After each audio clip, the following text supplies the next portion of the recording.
You must be wondering why I'm harping on this concept of tourism development and how tourism can help India and how it can take it to use the funds to take it to a different trajectory with regard to the trillion-dollar economies we are looking at.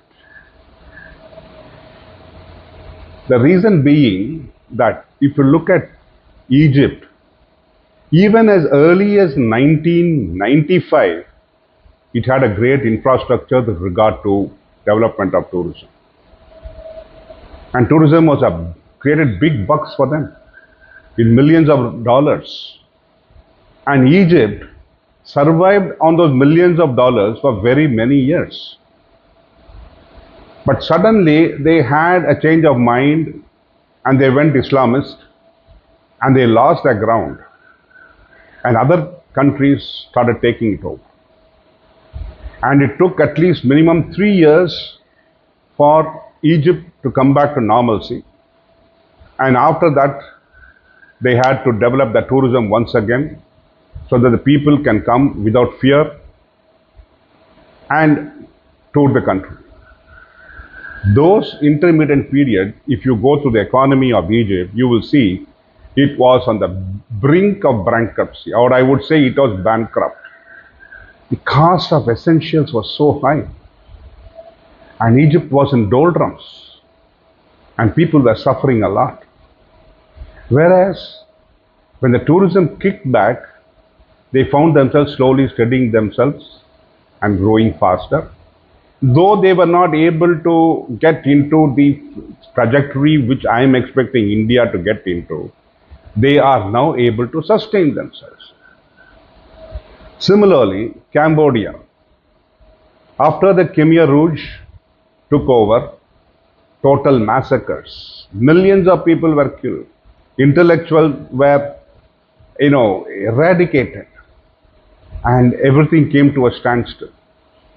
And Pol Pot, thinking that farming will give them all the ideas and where they will be able to use all the facilities for the common poor, they did it, and Cambodia killed itself.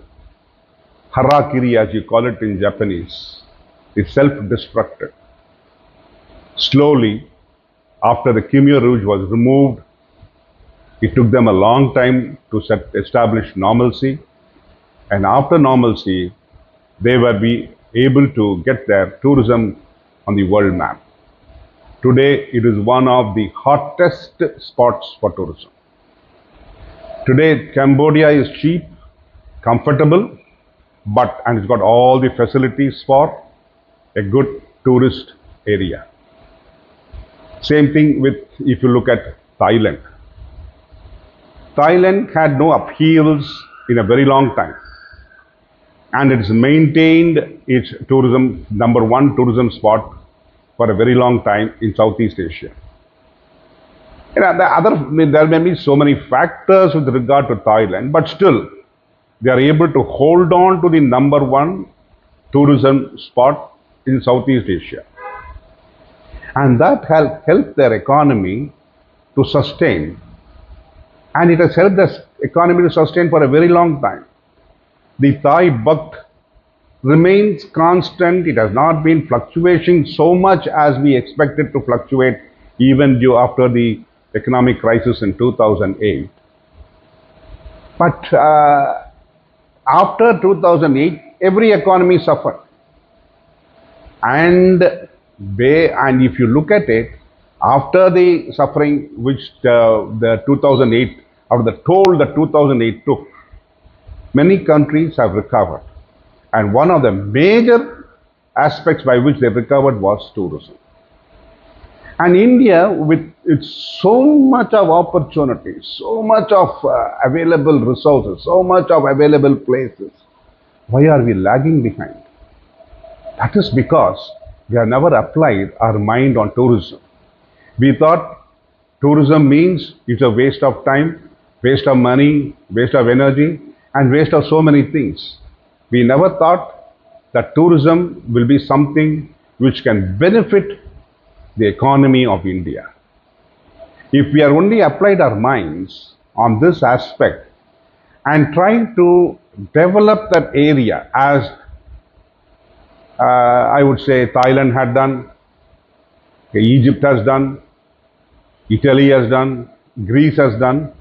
If we had developed it over a period of time, it would have been a different ball game for India today.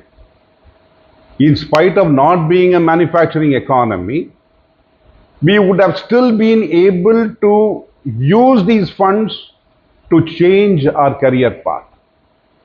And we would be able to set up a different way of looking at things for Indians and the way of life which we have been having for a very long time. And we could have been able to reduce the price of the dollar and this oil crisis and the 2008 crisis and also the current Ukraine war crisis could have been reduced to a great extent, and we would have been able to have a better economy, and and it would have helped our nation to get into a different ball game with regard to the level playing field that we are expecting it to happen over the years when we look at the BRICS and other nations joining together so that the dollar doesn't push any economy to the brink. I'll take it forward in the next video.